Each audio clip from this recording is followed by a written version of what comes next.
The Ember Chronicles, Part 18 of the Galactic War Saga. Veil of the Starforged. Prologue, The Long Shadow. 3 years since the rift burned itself into the night sky, the galaxy had learned to live under its fractured light. Some called it a wound, others called it a doorway. To me, it was both.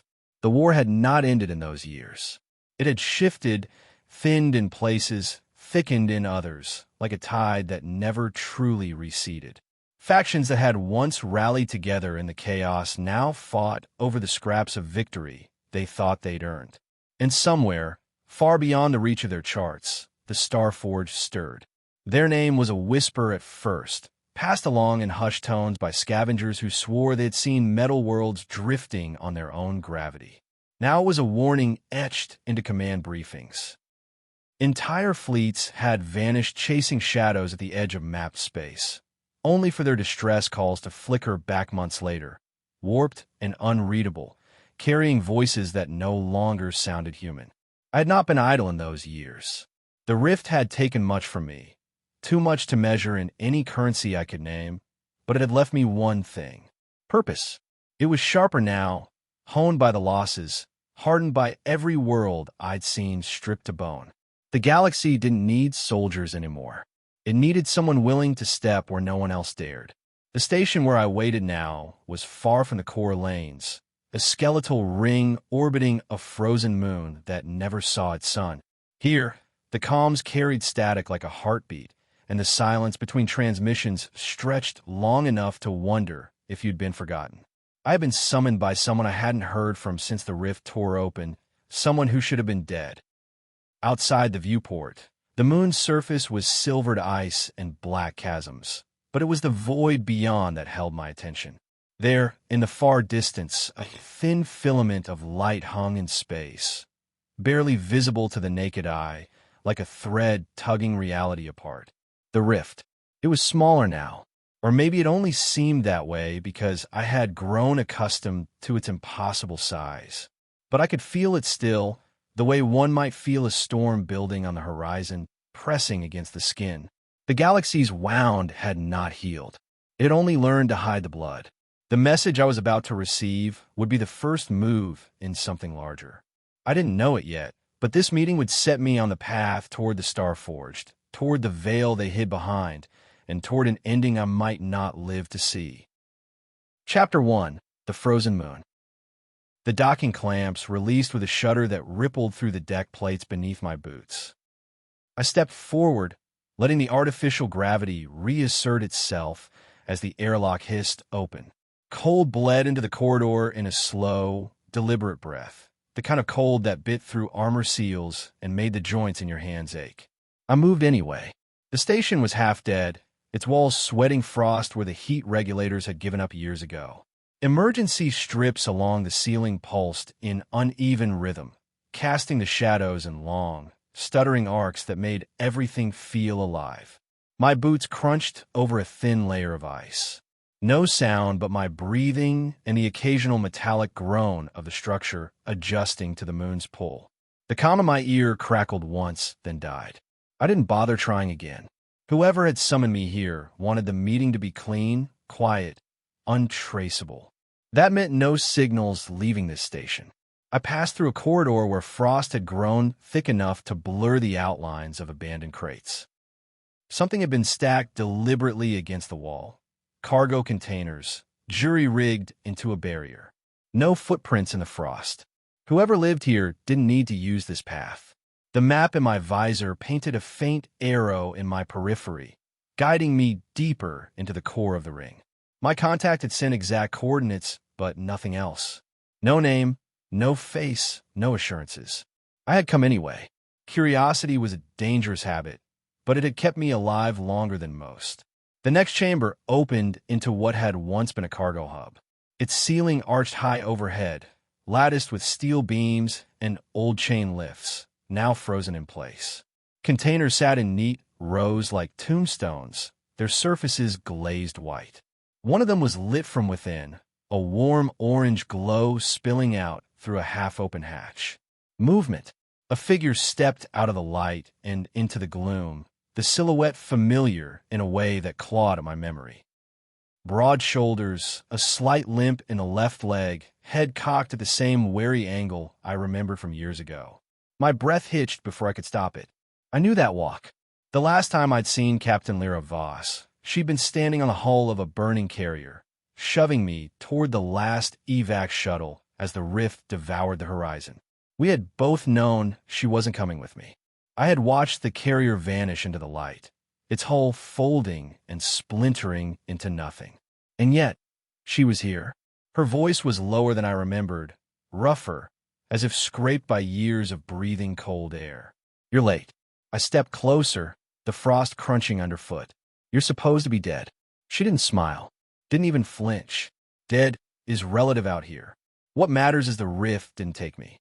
I wanted to ask how she'd escaped, where she'd been, but her gaze flicked to the far side of the chamber, and the words died in my throat. 3 figures stood there, watching us. Not soldiers. Their armor was mismatched, scavenged, painted in streaks of black and dull bronze.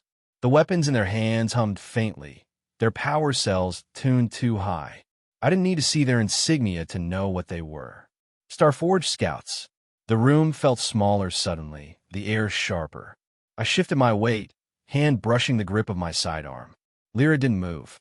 "They follow me here," she said, her tone flat, measured. "That means they know you're here too." One of the scouts stepped forward. His helmet visor caught the dim light, reflecting it back in a way that made him look faceless. "You don't belong here," he said, voice distorted by the modulator. "Leave."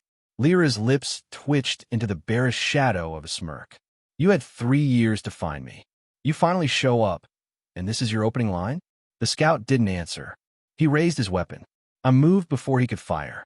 My sidearm cleared its holster in a single motion, barrel snapping up.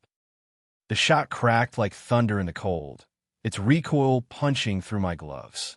The scout's weapon dropped from his hands as he staggered back, armor sparking. The other 2 moved fast, too fast. I dropped low, rolling behind a frozen crate as plasma bolts seared the air above me.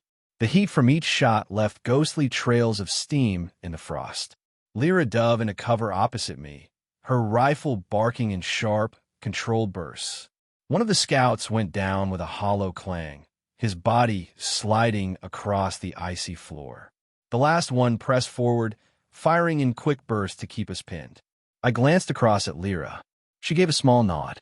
"On 3, she mouthed. I counted with the rhythm of my breathing. 1, 2, 3. We broke cover at the same time. My shot took the last scout in the knee joint, dropping him hard. Lyra's follow-up round punched through his chest plate before he could recover. The silence that followed was thick, broken only by the faint hum of cooling weapons. I exhaled, lowering my gun. 3 dead Starforged scouts in a forgotten cargo hub on a frozen moon. That meant more were coming. Lyra knew it too. She stepped over the nearest body, eyes scanning the frost-darkened corners of the room. "We need to move." "Where?" I asked. She looked back at me, and in her gaze I saw the weight of years spent in places worse than this. Somewhere the Starforged can't follow. I wanted to tell her that place didn't exist. But before I could, a low vibration ran through the deck beneath our feet, deep enough to rattle the ice on the walls. The sound that followed wasn't an explosion. It was a pulse. From somewhere beyond the station's hull, the rift's light flared. Chapter 2, Pulse of the Rift. The vibration didn't stop. It grew, rolling through the frozen corridors like a heartbeat in steel, slow and steady, shaking dust from the beams above. I braced myself against the wall, the frost beneath my glove shattering like brittle glass. The rift's light seeped in through the station's cracked viewports.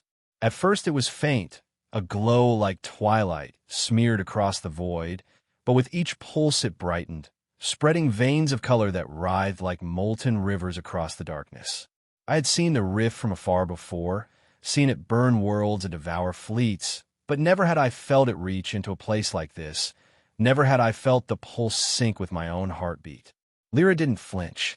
She stood at the cargo bay's edge, staring into the glow with the cold steadiness of someone who had lived too long in its shadow. Her hand brushed the scar that ran from her temple to her jaw, an old wound I had never asked about, and her voice came low and even. It isn't supposed to be this close. I stepped beside her, the heat of the flare bleeding through the frost on the walls.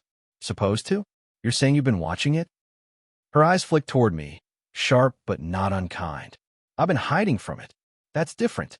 Another pulse struck, harder, making the deck plates groan. The light outside brightened into a deep violet blaze, painting her features in fire and shadow. My gut tightened. Something was wrong. The rift had always been unpredictable, but this was controlled. Focused. Lyra seemed to read my thoughts. They've built something in there, she said, nodding toward the bloom of light. The Starforged. I thought it was only a rumor, but if the rift is pulsing like this, it means they've turned it into a weapon. The words hung in the cold air between us. A weapon. Not just a wound in the fabric of the galaxy. Not just a scar left behind by wars older than memory, but something bent and reforged to serve a purpose. I almost asked the question that burned in my throat. How she knew, why she hadn't told anyone, but the moment shattered with the sudden wail of alarms.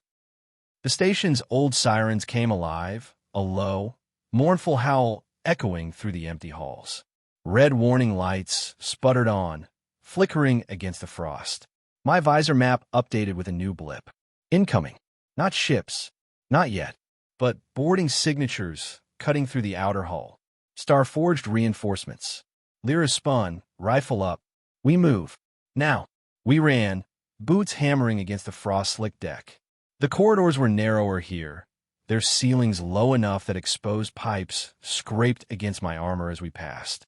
The vibrations followed us, the pulse of the rift growing faster, as if the entire station had been caught inside a massive heartbeat. I felt it in my bones. Every step, every breath. The rift was alive. The first breach came 3 corridors down. A hatch exploded inward, spraying molten fragments across the passage. 2 armored figures stepped through the smoke, their visors glowing faintly with lines of shifting code. Not human light, not anything natural. I raised my pistol, firing twice. 1 round skipped off the first soldier's pauldron, sparking against the bulkhead. The second caught him square in the throat joint, dropping him to his knees. Lyra finished him with a burst from her rifle, then pivoted to lay down suppressive fire against the second. The return fire burned the walls, each shot leaving streaks of blackened steel. I slid low, the frost slicked beneath me, and put 3 rounds into the soldier's side. His armor absorbed 2. The third found its way in. He toppled backward, limbs jerking as the rift light in his visor guttered out. More signatures lit my visor map. Too many. Lyra cursed under her breath, pulling me down a side corridor. The frost grew thicker here, clinging to the walls like veins, crunching under every hurried step.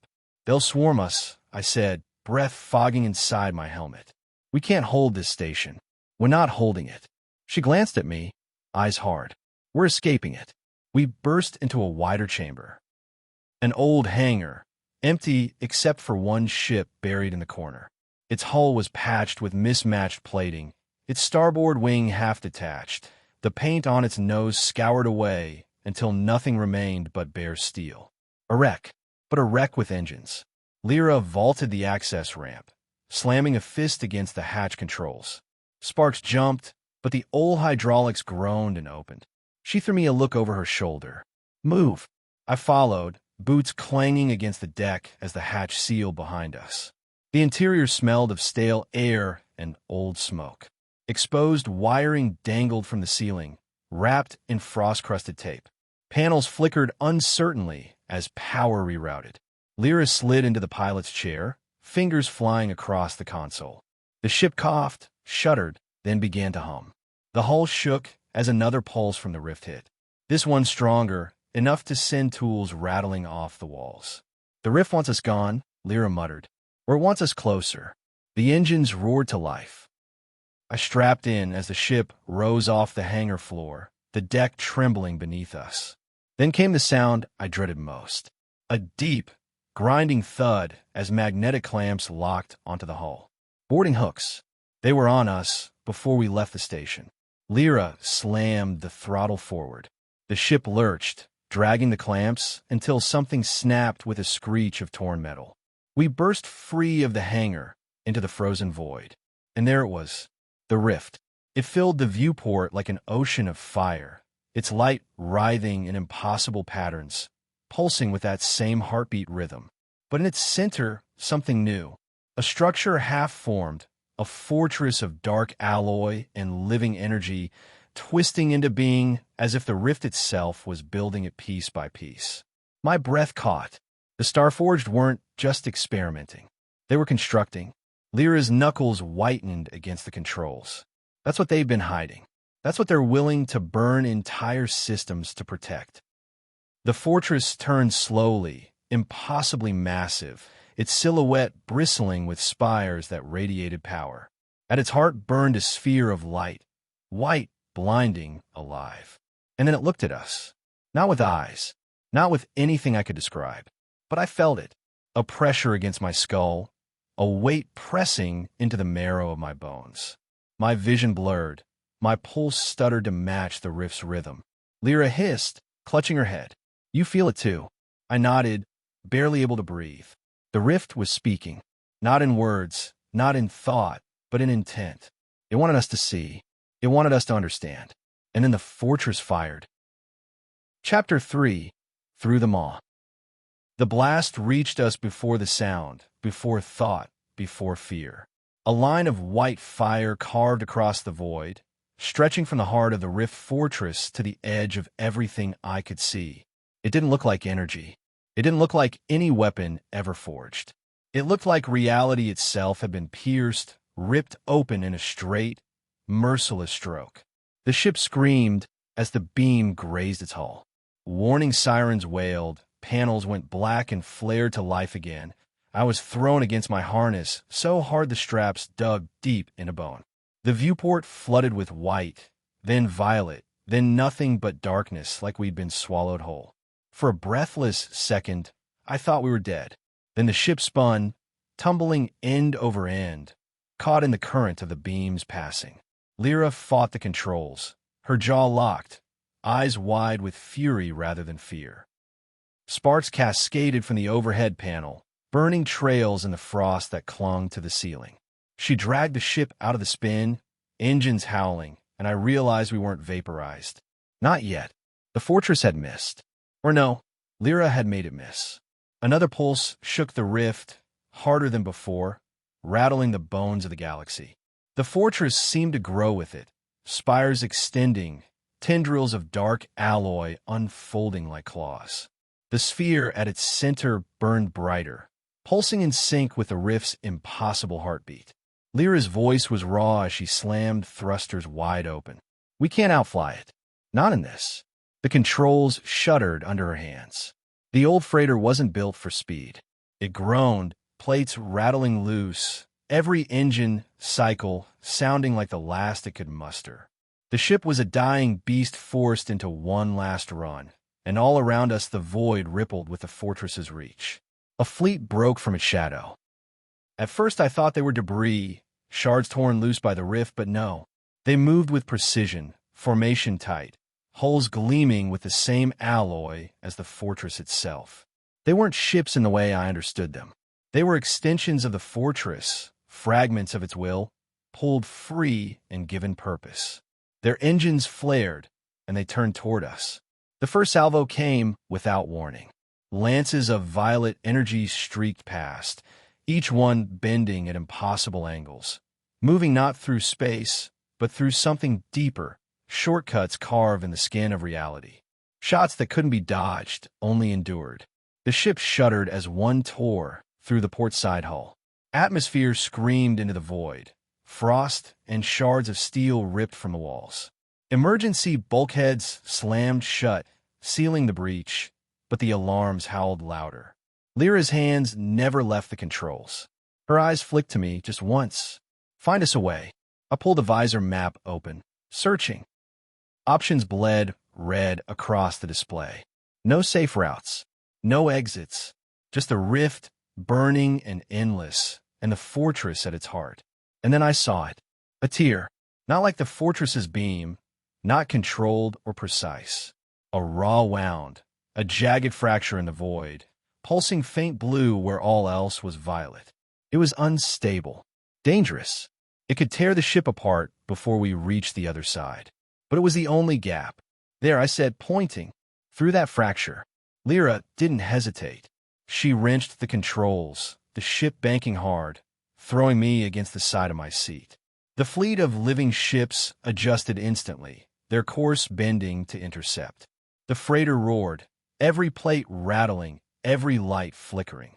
The fracture grew closer, its light bleeding across the viewport, sharp and cold and beckoning. My chest tightened. I could feel it pulling, like gravity, like memory, like a hand dragging us inward. The fleet opened fire. One shot struck dead on, tearing across the bow. The ship lurched, alarms shrieking. Hull integrity failing. Engines spiking. We were breaking apart. But Lyra kept her grip steady, eyes locked forward, hair whipping across her face in the cascade of sparks. Not fear, not surrender, just the fury of someone who had survived too much to die here. We plunged into the fracture. Light swallowed us. Not rift light, not fortress light, something else. For an instant, there was no ship, no rift, no fortress, just silence.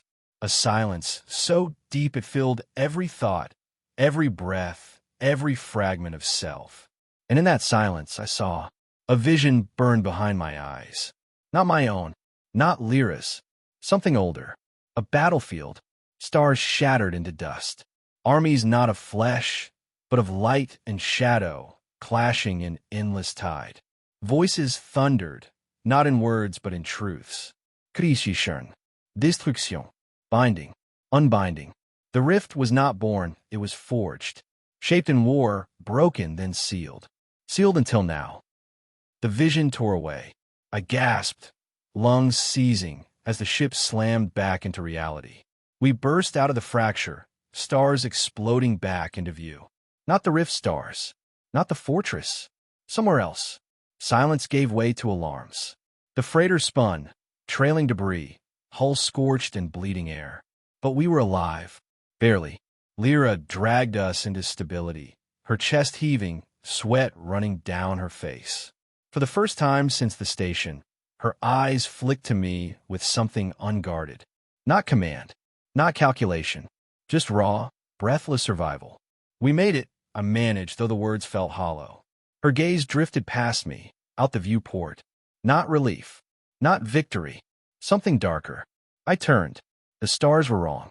Twisted, bent, better and rearranged. And there, in the distance, hung a shape too vast to be a ship, too alive to be a station. A colossal silhouette stretching across the void, forged of shadow and light both, watching us. Waiting. The rift had not let us go. It had thrown us deeper, into its maw. Chapter 4, Hunters in the Dark. The silence did not last. The shape in the distance shifted. What I thought was a single presence was not one, but many, countless fragments of something greater, suspended in the void like shards of broken mirrors. Each one stirred, and the stars around them bent in response. Light bending where it should not, gravity warping into knots. The ship trembled as if it too felt the awakening. A sound cut through the static. Not alarms, not hull groans. A frequency too precise, too sharp, drilled straight into the marrow. A call. And then the darkness moved. Figures slipped free from the colossal silhouette, each one shaped in jagged symmetry, smaller than the fortress's living ships, but no less alien. They moved with hunger, their forms bending space as they accelerated, each lunge covering impossible distance. They weren't coming to scan. They weren't coming to warn. They were coming to kill. Lyra spat a curse under her breath and ripped the thrusters wide open. The freighter answered with a scream, a dying beast driven past its limit. Hull plates tore free in the acceleration, tumbling into the void like burning feathers. But the ship still ran. I caught the motion of the hunters in the viewport. They did not flare with engine light. They did not maneuver like machines. They folded, refold, blinked in and out of the void like cards shuffled by an unseen hand. 1 second behind us, the next beside us, always closing, always watching. The first strike came not as fire, but as absence. A beam of darkness cut through the stars, erasing light itself in its path. It scraped across the hull, and for an instant everything went black. Sight, sound, thought, until the ship's system screamed back into being, warning of another breach sealed by failing bulkheads. Lyra's jaw was clenched, eyes locked forward.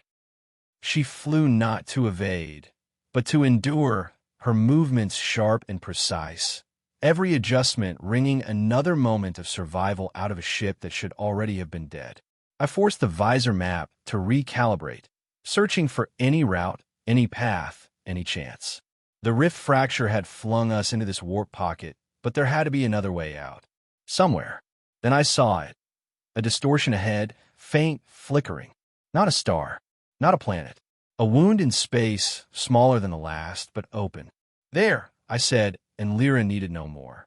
She turned the freighter toward it, pushing engines into a shriek of metal and plasma. The hunters followed. One unfolded into existence directly above us, a massive spear of alloy and light, and drove down with a strike that cracked the viewport. Glass fractured into a spiderweb, pressure groaning against it. Another hunter blinked into place to our right, firing a pulse of violet that bent in mid-flight, curving to chase us no matter how the freighter twisted. Lyra cut engines hard, sending us into a free-fall dive, letting the pulse overshoot by inches. My stomach lurched, the harness biting into my shoulders, but it saved us. Barely. The hunters adjusted. More of them. Dozens. They weren't ships. They were wolves, circling, tightening, driving us toward exhaustion. And the silhouette in the distance stirred again. I felt it now.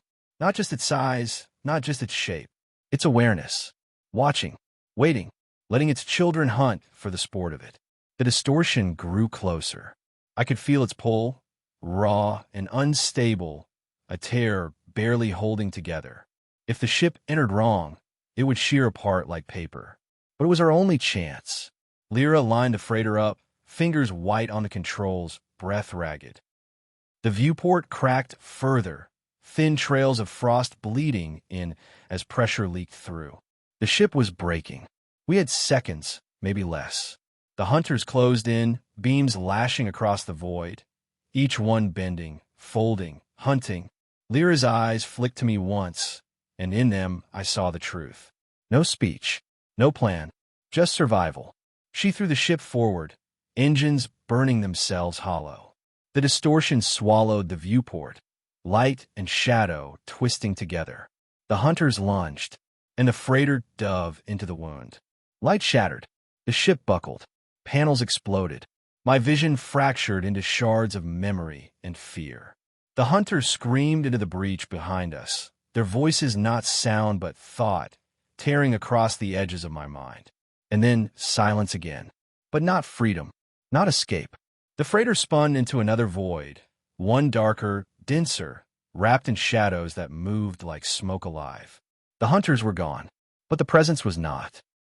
The silhouette loomed larger now, closer, vast enough to drown galaxies.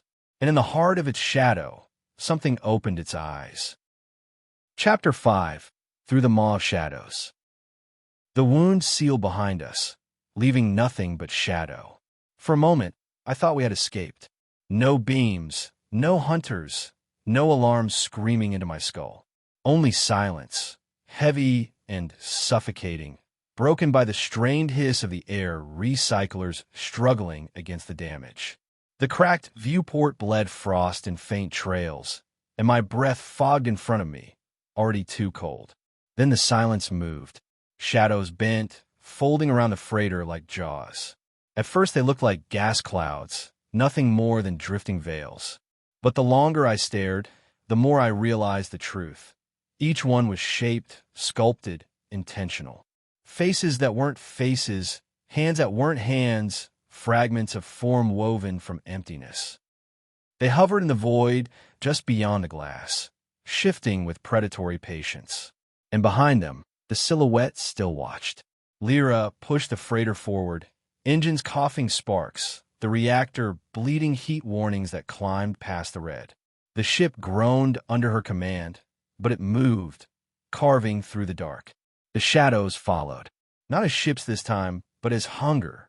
They flowed, merged, surged into rivers of black that slid alongside us, clinging to the hull as if feeding on the heat bleeding from our overworked engines.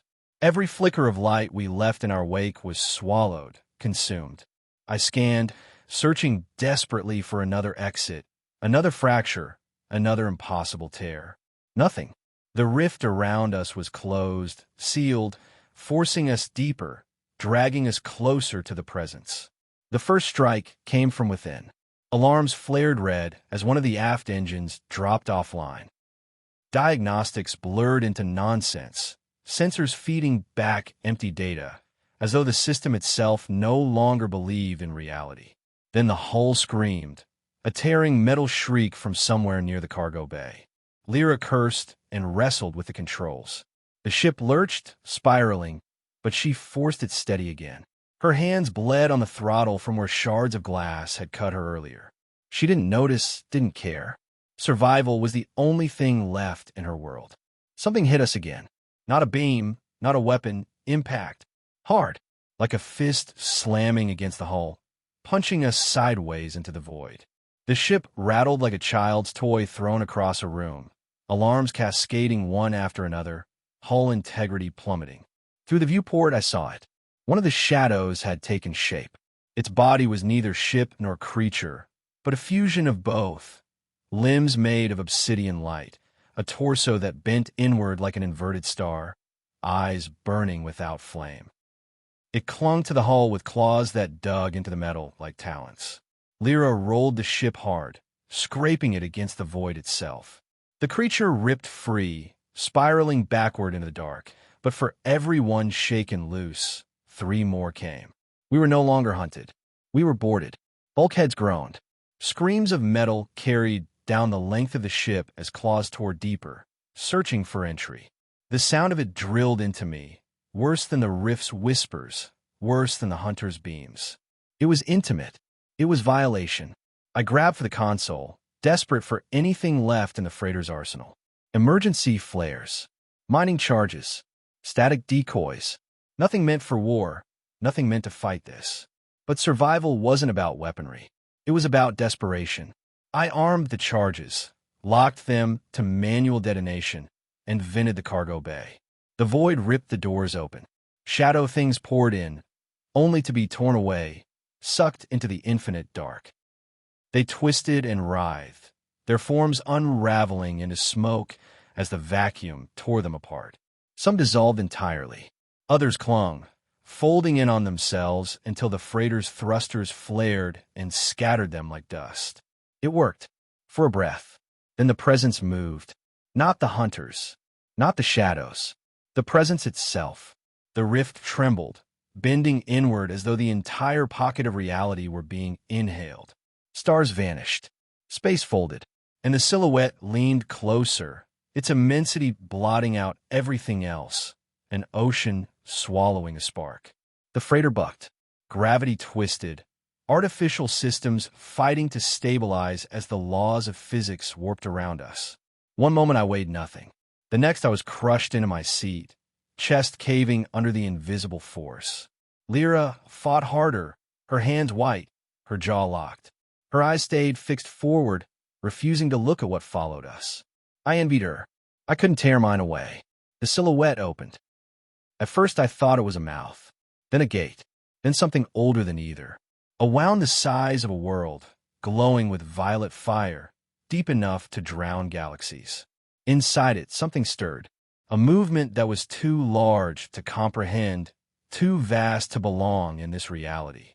It reached, and the rift itself bent in response.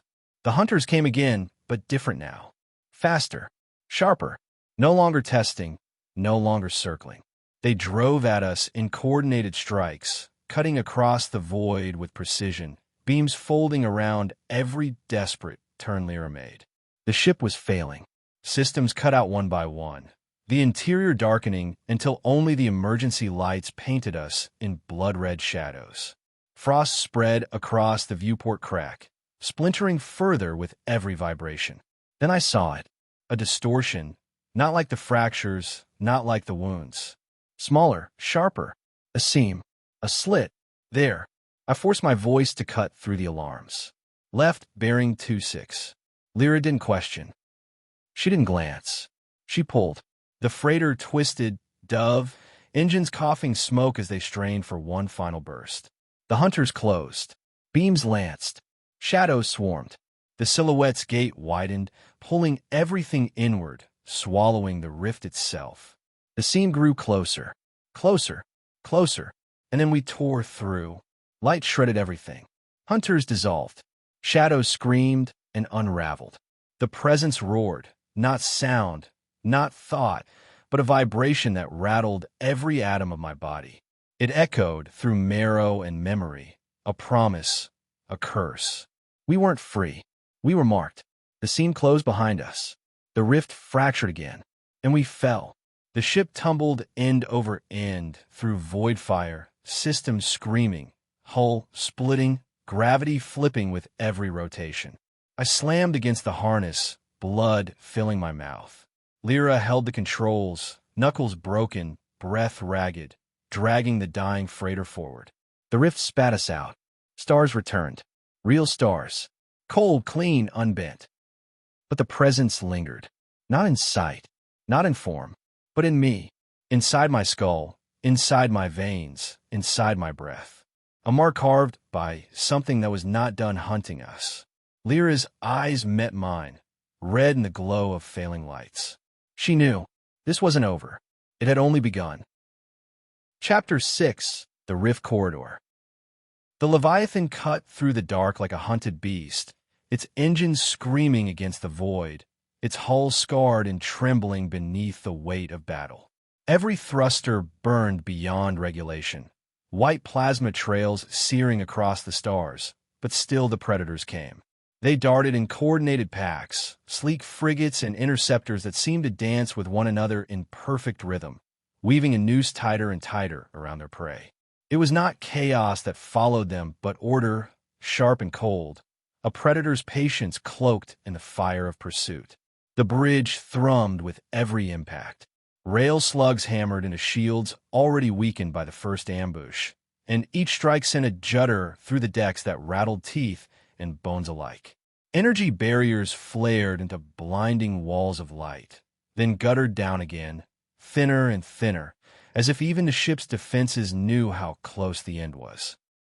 The alarms were relentless, an orchestra of shrill warnings layered one atop the next, each screaming of systems failing, of power bleeding away, of destruction closing in. Red lights pulsed across the command deck, not as warning anymore, but as ritual, a heartbeat counting down the final moments of the great vessel's life. Kaelin stood at the command cradle, his knuckles white against the rail, his gaze locked on the shifting holomap above the pit. Crimson markers swarmed across its surface, predatory shapes lunging closer with each breath. His mind worked furiously, stripping the chaos down to patterns. He could see it now, the coordination in their movements, the deliberate spacing of ships moving as one organism. These were no mercenary raiders seeking plunder, no scattered warlords clawing at scraps. This was discipline. This was doctrine. This was the hand of something vast and merciless guiding them. And the realization chilled Kaelin more than the volley of fire tearing at his shields. For a heartbeat, the memory of Zephyros stabbed at him.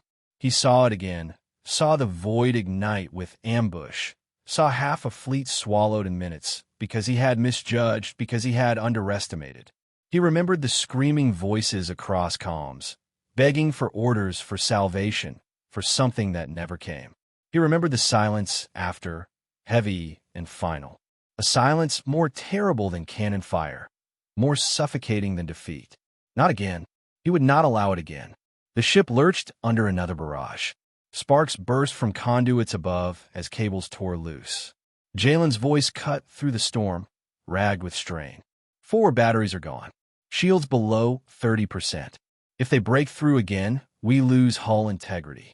Kael forced his eyes shut for a single breath, then opened them to the map again. Every path closed in on him. To flee straight meant death. To turn meant opening themselves to broadsides. To stop meant obliteration. The circle tightened. Every choice bled risk. Every decision another step into silence. Then he saw it. A wound in the void, blacker than black, jagged and terrible. The rift corridor. The graveyard of moons, where gravity storms raged eternal, where broken worlds collided in slow-motion fury. It was a place whispered of by navigators, marked as impassable on every sane star chart. It consumed ships. It broke fleets. It bent laws of physics until metal screamed, but also barred pursuit. Larger warships could not enter. Its pathways were too narrow, its gravitational tides too violent. The impossible or the inevitable. Kaelin's choice was clear. Set course for the rift corridor. Maximum thrust. The command left his lips like a stone cast into still water, rippling across the crew in silence. There was no protest, no disbelief, not anymore. They knew their captain, knew the weight of his tone. When he spoke that way, there was no other path, no hesitation. The choice had been made for them. Engines flared. The Leviathan tilted her nose toward the wound in the starfield, her hull groaning as if in warning. Behind, the hunters shifted, their formation breaking to cut her off. They were disciplined, but they were not fast enough. The Leviathan poured her heart into the void, and for a moment Kael could almost hear her, the cry of a beast refusing the death closing in behind her. The rift corridor swallowed them whole. The universe became chaos.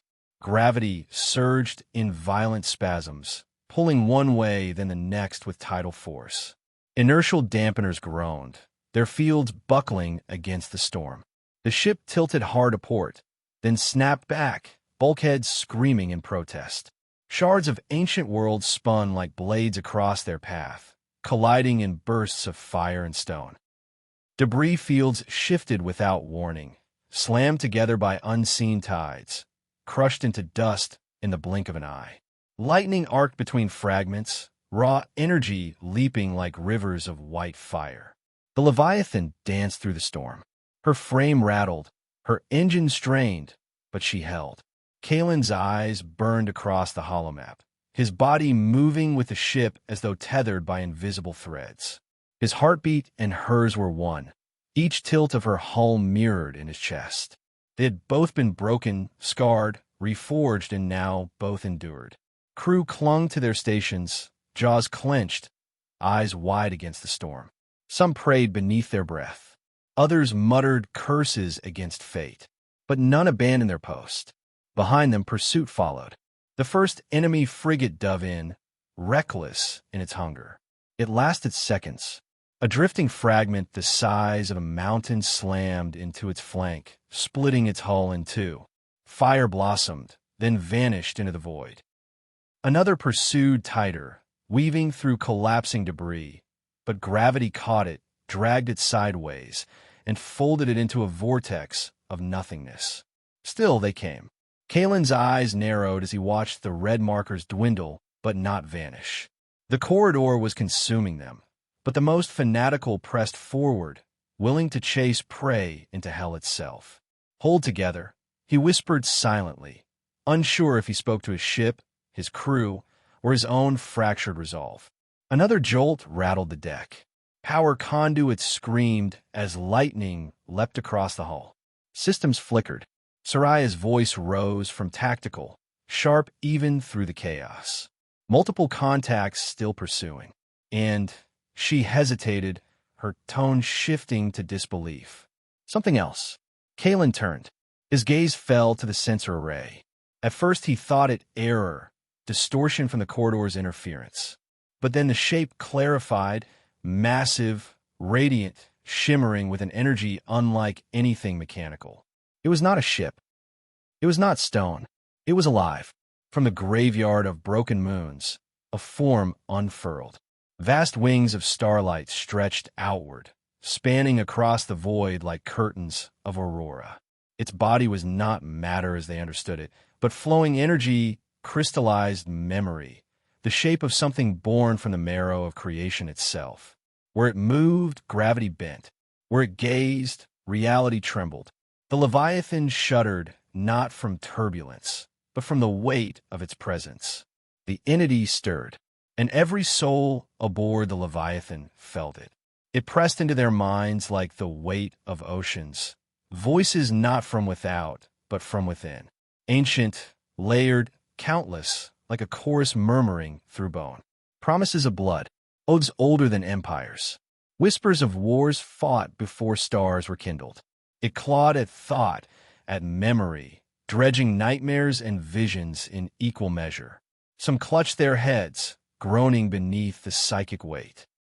Others fell silent, eyes wide, pupils dilated as visions swallowed them whole. Kael forced himself to stand against it. Though his skull throbbed, though shadows clawed at his vision, he felt it trying to reach him, to peel him apart, to unravel the fragile weave of his mind. But he met it. He stared into the impossible and did not yield. "We press on," he said, not aloud, but within, to himself, to his crew, to the Leviathan, to the Guardian itself. The ship roared into the storm, engines howling against collapsing space. The Guardian moved to meet them, and in that instant, the pursuit was no longer a hunt. It was revelation. The rift corridor itself trembled. Debris fields scattered like sand in a storm. Lightning speared across the void in endless arcs.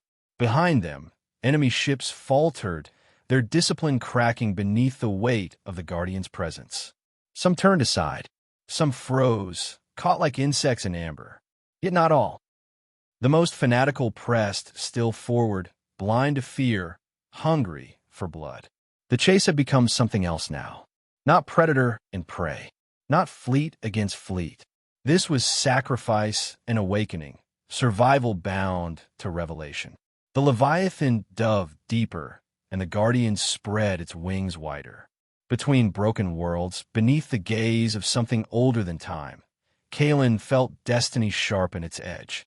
The war was no longer only theirs. Something far greater had stirred, and it had noticed them. Chapter 7. Wings of Judgment. The rift corridor was alive with storm and shadow, and the Leviathan hurtled deeper into its wound. Debris fields twisted in gravitational spasms, colliding with thunder that had no sound, only vibration felt in the bones of those who dared to pass. Shattered moons collided, fragments breaking anew, stone grinding against stone in a slow, endless avalanche across the void.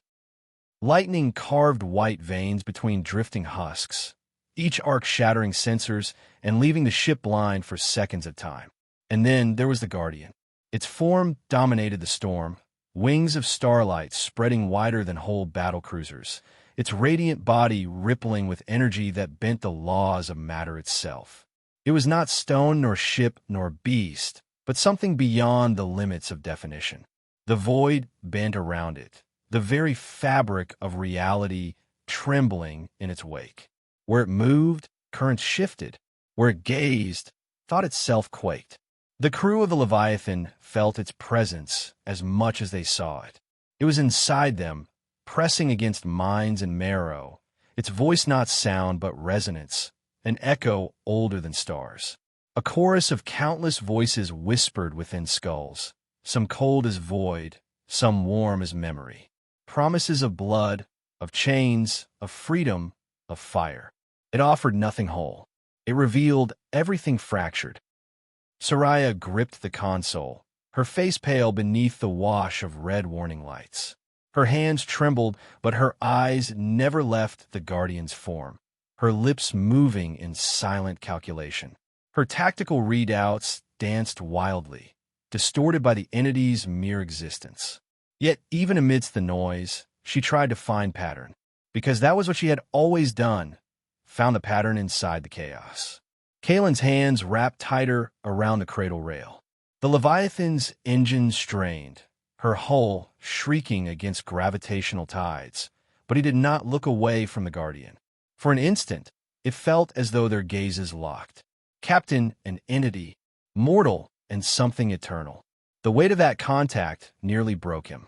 He felt as though his thoughts were unraveling, pulled thread by thread from his skull. He forced them back, each thought clawing for shape. He remembered Zephyros, remembered the screams across Arcadia, remembered silence heavier than any cannon. He had survived silence. He had endured grief. He could endure this too. We press on, he whispered again in his mind, the same vow that had carried them into the corridor. The words steadied him, though his chest felt carved hollow by the weight pressing upon it. Behind them, crimson markers still pursued. The enemy had not wholly faltered, though some ships drifted, caught in the grip of the Guardian's presence, their engines flickering as if their crews no longer commanded them. Others had broken off, unwilling to follow deeper into the storm. But there remained those fanatical enough, those driven by orders or madness, who pushed forward still, their ships darting through collapsing fields of stone. One slammed against a drifting fragment, its hull rupturing in a flare of flame before vanishing into gravitational collapse. Another wove two close to lightning arcs, its shielding bursting like fragile glass before it spun into pieces. But more still advanced, enough to remain a threat, enough to make the void bleed red upon Kaelin's holomap. The Leviathan tilted sharply, rolling through a gap between colliding asteroids that brushed so close the ship's shields sizzled with contact. Sparks rained through the bridge, systems flickering, alarms shrieking louder. Crew held to their stations, knuckles white, eyes wide, but none broke. The Leviathan endured because they endured. Soraya's voice rang out again, sharp despite the weight pressing upon them. Target lock from pursuing craft. Torpedo spread incoming. Kaelin's chest burned. His mind calculated faster than breath. In the corridor, evasive maneuvers were death. Straight-line acceleration was death. Stagnation was death. Every path was death. But he chose anyway because hesitation was worse. The Leviathan surged downward, diving beneath a fragment the size of a small moon, the torpedoes following. Two struck the fragment's surface instead, detonating in blossoms of light that shattered the rock into dozens of smaller shards. The third continued after them, weaving through the wreckage, its lock unbroken. It gained. Kaelin's eyes narrowed. Jalen, fire countermeasures. The words cut through the weight, snapping the crew into motion. The Leviathan spat flares into the void, white-hot blossoms of energy. The torpedo wavered, its path uncertain, then bent sideways, chasing one of the decoys into collision against another drifting husk. Relief surged for a heartbeat. Then the Guardian moved. Its wings shifted, and the entire corridor shifted with them. Gravity tides twisted in new directions, debris fields scattering and colliding as if rearranged by unseen hands. The Leviathan rolled violently, inertial dampeners screaming, bulkheads shrieking. Kaelin was thrown sideways into the rail, his ribs jolting with pain. The Guardian's eyes, or what passed for eyes, glowed brighter, their light boring into the bridge as if peeling away steel and flesh alike. For a moment, the crew saw not their stations, not the alarms, not even the void. They saw visions, ashes raining on forgotten worlds, towers burning beneath stormlight, seas boiling with black fire. They saw the Starborn, broken and kneeling, their wings torn to bone. They saw a gate, Leviathan's gate, flung open, light pouring into endless night. They saw their own faces among the dead. Some cried out. Some fell silent, tears streaking their cheeks without sound. Others gripped consoles, so hard blood ran from torn palms. Kaelin saw more. He saw himself alone, standing upon an obsidian plain where no stars burned, the Leviathan's shattered hull at his back, the Rift Guardian towering before him. He saw chains, vast and radiant, stretched from the entity's wings to the void itself. Chains that did not bind it, but bound the universe to it. And then he saw nothing. The vision snapped. The bridge returned. Alarm screamed. The Guardian's presence receded slightly, though its wings still filled the corridor, their light casting shadows that moved against natural law. Kaelin's breath came ragged, but he forced his body upright. His voice rang, steady despite the quake in his chest. Hold course. The Leviathan roared deeper into the storm. Behind, the enemy faltered further. Their ships wavered, some caught in tidal pulls that dragged them into colliding fragments. Some turned back, engines flaring as their courage, or their programming, failed. Yet a handful still pressed forward, reckless or blind, their hulls scarred but unbroken. It was not just pursuit anymore. It was test.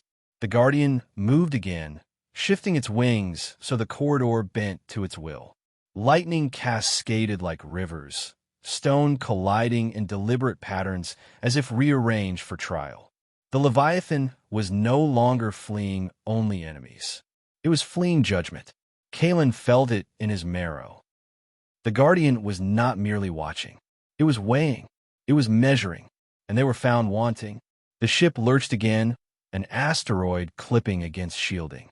Power flickered. Sparks burst from the ceiling, showering consoles and fire. Jalen cursed, hands flying across controls, rerouting power before systems collapsed. Soraya shouted another warning, her voice raw with strain. Kaelin silenced them with a single raised hand. Not in anger, in resolve.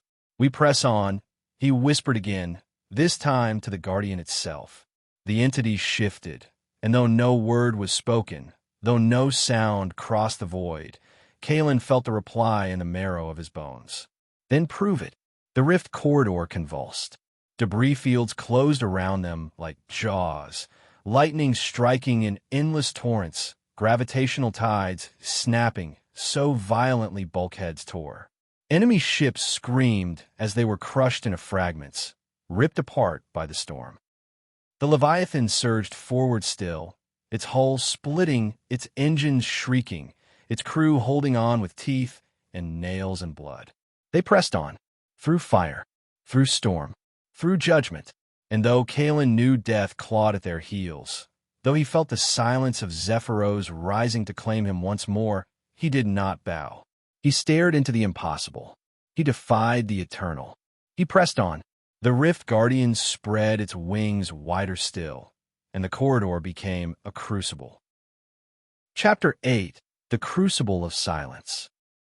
The Rift Corridor was no longer merely a wound in the void.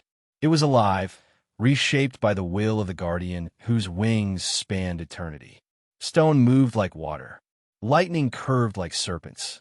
Gravity bent in waves that pulsed with the rhythm of a heart not their own. It was no passage now. It was a crucible, and within it the Leviathan was trapped. The ship strained against every law of nature. Her engines howled with fury. Her hull rattled against storms of rock and plasma. Her shielding sputtered with each surge of unnatural power. Yet still she endured. The Leviathan had always endured. Built for war, scarred by decades of conflict, broken and remade too many times to count, she carried her crew into trials that should have claimed them long ago. But this was no war of ships against ships, no battle of fleets arrayed. This was trial by judgment. The Guardian's gaze pressed down upon them, not with lasers or cannons, but with thought itself. It tested them. Each crew member felt it differently, the weight of eternity upon their souls. To the helmsman, it was doubt, the whisper that each maneuver only hastened doom, that survival was a lie. To the engineer, it was futility, the knowledge that no repair could ever hold against the storm. To the soldier, it was fear, the gnawing certainty that no weapon mattered in the face of such power. They endured because Kaelin endured. He stood anchored in the command cradle, every muscle taut, every thought pressed flat beneath the Guardian's gaze. His ribs ached from where he had been thrown into the railing. His blood still sang with the remnants of visions the Guardian had forced into his mind, visions of burning worlds, broken wings, chains of light. But he remained standing, and because he stood, his crew held their ground. The rift corridor convulsed again. Two fragments the size of mountains slammed together ahead, closing the path in a shower of stone and lightning. For a breath, it was impassable. Then the Guardian's wings shifted and the debris exploded outward, shards scattering to open a new path. A test. A demand. The Leviathan dove through the gap, hull shuddering as shards scraped her shields. Fire spread across her plating, sparks showering the bridge. Soraya shouted as tactical screens flared with static, then cleared enough to show crimson markers still behind them. The enemy had not been consumed. 3 frigates remained, scarred, battered, but relentless. They weaved through collapsing fields, their pilots either fearless or too far gone to stop.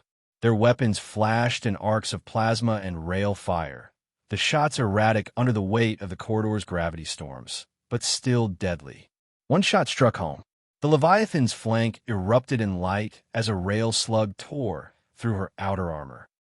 The ship lurched, alarms shrieked, and Jalen cursed as damage reports flooded his console. Breach in outer hull.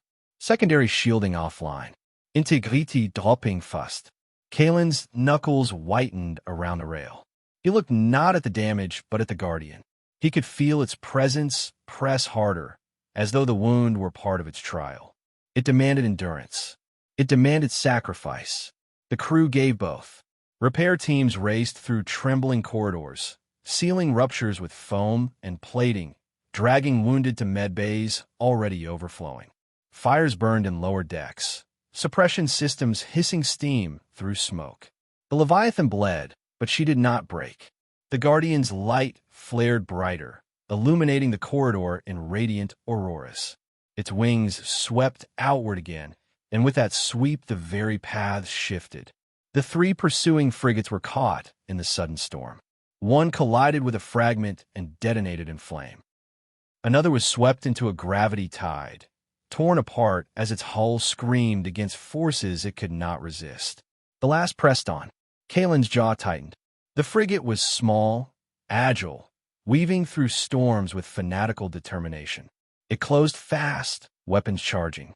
The Leviathan turned to meet it, her forward cannons roaring despite damage, but the shots went wide, pulled astray by warped gravity. The frigate loosed its payload, 2 torpedoes, streaking like fire through the dark. Time slowed. Kaelin's eyes locked on the approaching streaks of light. He remembered again the silence of Zephyros, the loss at Arcadia, the voices he had sworn never to let fall silent again. He would not lose them here, not to this storm, not to this trial. Countermeasures fired. Flares erupted, decoys spread, energy pulsed. One torpedo broke away, chasing false light, but the other held course, closing. Kaelin felt the Guardian watching, felt its will pressing against his chest. It was not helping, not hindering, only observing, judging. The torpedo struck. The ship convulsed as fire ripped across her flank. Hull, plating tore loose, bulkheads crumpled, decks shuddered with explosive force. Men and women were thrown from their stations, their screams lost in the roar of alarms. For a heartbeat, the Leviathan dimmed. Systems flickered. Lights went out. Silence loomed. Kaelin's heart clenched. Not again. Not silence. Then, the hum of engines returned. Lights flared back. The Leviathan's voice, scarred and battered, still sang. The crew rose from smoke and fire, bloodied but unbroken. They returned to their stations. They steadied trembling hands. They pressed on, and the Guardian saw. Its wings folded inward, light dimming to a simmer. The corridor shifted again, the storm easing. Gravity calmed. Lightning arced less violently. Debris drifted wider apart. The trial was ending. Kaelin felt its gaze lift slightly from his chest, though its presence lingered still in the marrow of his bones. It had measured them. It had tested them. And for reasons beyond understanding, it had let them pass. The last enemy frigate was not spared. As it darted forward again, the Guardian's wings unfurled in sudden brilliance. Light speared outward, a pulse of energy so vast it ripped the frigate apart in silence, its wreckage scattering like ash on the wind. The Leviathan was alone. She drifted into the heart of the rift corridor, engines sparking, hull fractured, shields trembling. Fire still burned, smoke still coiled, alarms still cried. But she lived. Kaelin stood unmoving, his body trembling, sweat dripping from his brow, his ribs aching with each breath. He had faced the eternal and endured. His crew had been broken, but not shattered. His ship had been scarred, but not consumed. The Rift Guardian lingered. Its wings folded closer, its light dimming until only faint radiance shimmered through the storm. Its gaze remained upon the Leviathan, vast and unblinking, unreadable. Then, without sound, without word, without motion, it simply receded. Its light folded into the void. Its form faded until the corridor was only stone and storm again. The trial was over, but its mark remained, in the marrow of Kaelin's bones, in the eyes of his crew, in the silence between their breaths. The Rift Guardian had judged them, and in surviving, they had become something more. The Leviathan limped forward through the graveyard of shattered moons, her path clear now, her hunters gone. The storm still raged, but it no longer sought to devour them. For now, they were free. Kaelin knew it would not last, because when gods turn their gaze upon mortals, they do not forget. Chapter 9. Echoes of the Guardian. The silence after the storm was not peace. It was the silence of exhaustion, of breathless survival, of wounds left open and bleeding beneath fragile calm. The Leviathan drifted through the remnants of the rift corridor, her engines dim embers against the black, her hull a scarred monument to endurance. Fires still smoldered on lower decks, smoke still seeped through ventilation shafts, power systems flickered in half-functioning rhythms. She lived, but only barely. Kaelin stood at the command cradle, his body swaying faintly with each tremor that rippled through the hull. His ribs burned with every breath, his mind still raw from the weight of the Guardian's gaze, but his eyes never left the forward viewport. The corridor stretched ahead, calmer now, its debris drifting wider, its lightning arcs subdued into whispers of light. The trial had ended, but the memory of it pressed still upon his bones. Around him the bridge crew worked in near silence.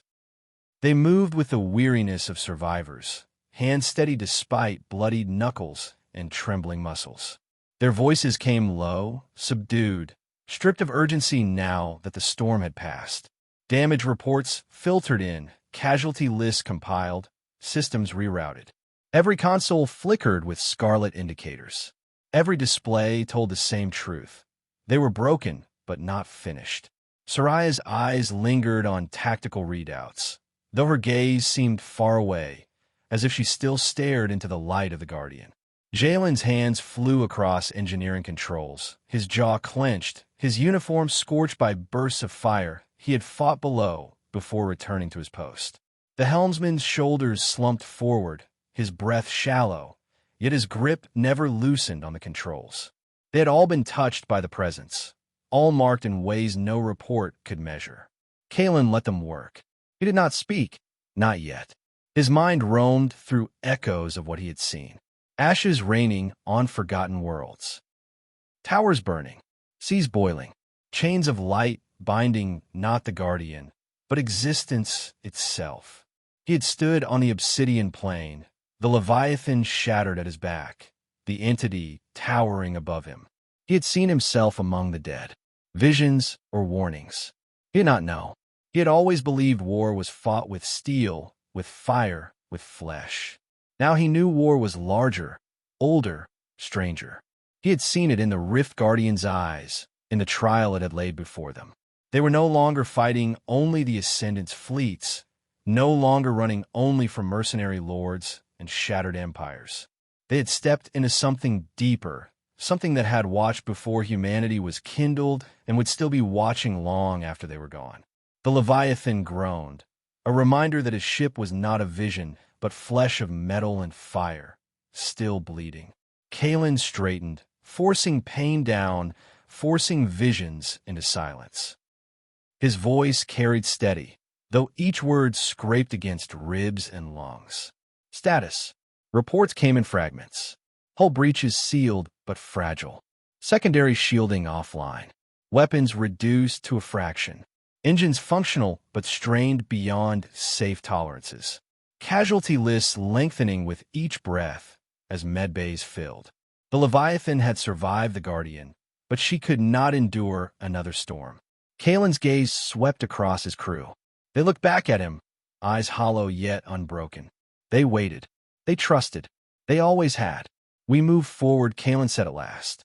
It was not command. It was vow. The ship stirred at his words, engines thrumming louder as if in answer. The Leviathan moved again, limping but alive, threading through the last remnants of the corridor until, at last, stars widened before them. They emerged from the wound. The black beyond was vast, silent, open. For the first time in hours, perhaps days, time had lost its meaning in the trial. The crew breathed air that did not shake in their lungs. The storm was behind them. The Guardian was gone. The hunters were ash. But freedom felt fragile. The stars ahead did not bring peace. They brought questions. What had the Guardian been? Why had it tested them? Why had it spared them? Questions with no answers, only weight. Kaelin's hands curled tighter against the cradle rail. He knew the truth, even if he could not name it aloud. The war they fought was changing. The Ascendants' fleets, the mercenary lords, the endless battles of attrition. They were only surface currents. Beneath them flowed tides older and deeper. The Guardian had been proof. Something vast was stirring. Something that remembered chains of light and obsidian plains. Something that had judged him and found him unfinished. The Leviathan's calms crackled suddenly, a voice breaking the heavy quiet. It was faint, distorted but human. A signal. Kaelin's head snapped up, his gaze shifting to comms officers scrambling to isolate the source. The rift corridor had cut them from all transmissions, but now they were clear. The voice repeated, stronger now, threaded with desperation. "Mayday, this is the colony ship Orestes. Under attack. Coordinates transmitting. Repeat, under attack." The bridge froze. The words hung like a blade. Kaelin's heart clenched. A colony ship. Civilian. Vulnerable. And they were the only warship within reach.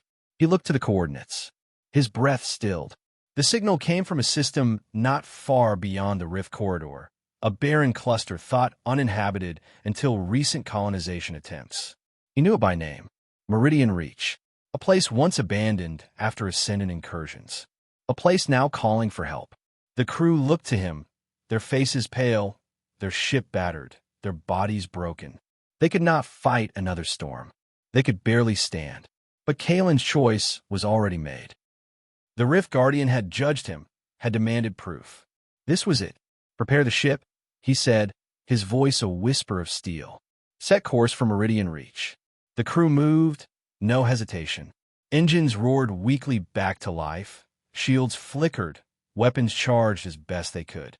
The Leviathan turned her scarred hull toward new fire. Kaelin closed his eyes for a heartbeat, feeling again the gaze of the Guardian, the weight of chains, the visions of burning worlds. "We press on," he whispered to himself. "Always forward, always in a fire." The Leviathan leapt toward the stars, wounded but unyielding, carrying her crew into the next crucible. And far behind, in the silence of the rift corridor, the Guardian opened its eyes again. Chapter 10. The Gate Unfurls. The void ahead shimmered with faint distortion, the promise of battle hidden just beyond the cold light of stars. The Leviathan limped forward, engines bruised but burning, her hull groaning with every acceleration. She was scarred, fractured, patched together with haste and blood, yet she flew. Always she flew. Behind her lay the rift corridor, sealed like a wound, its guardian gone to slumber or waiting, its judgment etched forever into the marrow of those who had endured it. Before her lay the Meridian Reach, the desperate signal of the Orestes colony ship echoing still across comms. Kaelin stood in silence at the command cradle, his face pale beneath the crimson glow of failing systems. His ribs ached with every breath. His thoughts burned with the remnants of visions the Guardian had forced upon him. Yet he did not falter. He had been weighed, measured, judged. He would prove worthy. The crew moved in grim efficiency. Their bodies were weary, their hands bloodied, their eyes hollow with visions they would never speak aloud, but their resolve was unbroken. Soraya adjusted tactical arrays that sputtered with half-dead power. Jalen rerouted what strength remained in their cores to shields and weapons. The helmsman whispered steady prayers beneath his breath as his fingers caressed controls worn smooth by fire and sweat. The Leviathan crossed into the reach. What awaited was fire. The Orestes floated crippled above a barren world, her massive hull scarred and burning. She was a city in the stars, built to carry tens of thousands of lives into new hope. But now she bled flame and wreckage into the void. Escape pods streamed away from her like tears. Civilians screamed across open comms, voices breaking into static. Encircling her, like vultures, were ships. Not the scattered raiders of old. Not even the disciplined frigates that had pursued into the corridor. These were larger, sharper, deadlier. A strike fleet, Ascendant marked, their hulls etched with runes that shimmered with cruel light. They were not attacking in haste. They were dismantling. Each shot was deliberate, each breach carved with precision, as if tearing the Orestes apart was not merely conquest, but ritual. Kaelin's chest tightened. He had seen this before. Arcadia, Zephyros. He knew the pattern, the cruelty, the message written in fire. And yet his ship was broken, his weapons half-dead, his shields paper-thin. To engage was suicide. The crew knew it. He saw it in their eyes. They looked to him not for options, but for decision. "We press on," Kaelin whispered, the words barely breath. The Leviathan roared. Engines flared, cannons charged, shields shimmered weakly. She launched herself into the fray, scarred and battered, but unyielding. Her forward guns spat fire, tearing through the flank of the nearest raider. The smaller craft burst in flame, its wreckage scattering. Another turned, too slow, and the Leviathan's secondary batteries shredded its hull. But the strike fleet moved. Dozens of ships turned in unison, their weapons converging. The Leviathan was swallowed in fire. Shields cracked, hull ruptured, whole sections darkened as power died. The crew staggered as explosions ripped through decks. And still she fought. Soraya barked targeting commands, her eyes alight with fury. Jalen's hands flew across engineering, forcing every ounce of life from failing systems. The helmsman wove them through fields of fire with movements born of desperation. Kaelin's voice never broke. Each command was calm, steady, absolute. They pressed on, tearing through enemies even as their ship bled, carving a path toward the Orestes.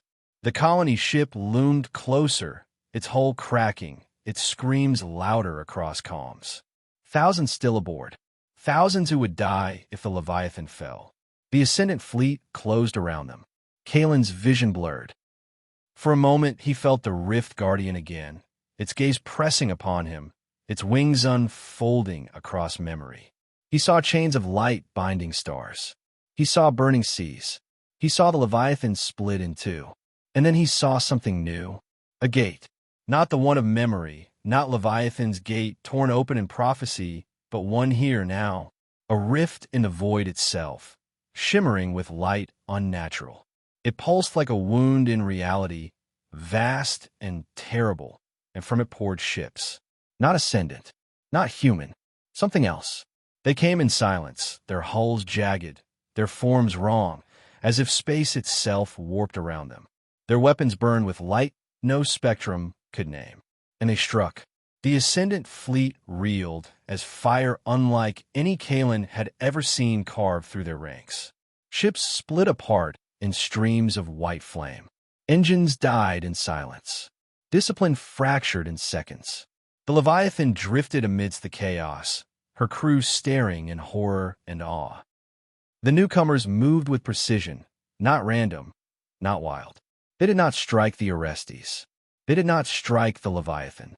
They struck only the Ascendant. For now, Kaelin's breath caught in his chest. He felt the Rift Guardian's gaze again, though it was not here. He felt its judgment, its demand. This was what it had shown him. Not chains, not silence, not burning seas. This. The gate yawned wider. More ships poured forth. The stars drowned in their light. And Kaelin knew, with marrow certainty, that the war had changed, that the Ascendant were no longer their only enemy, that what stepped now into the void was older, hungrier, stranger than anything they had yet faced. The Leviathan drifted broken, scarred, burning, yet alive. Her crew stared into the impossible, their breath stolen. Kaelin whispered it once more, his vow against gods and silence alike. We press on, and before them, the gate widened. Don't forget to like and subscribe to follow along with this 20-part series.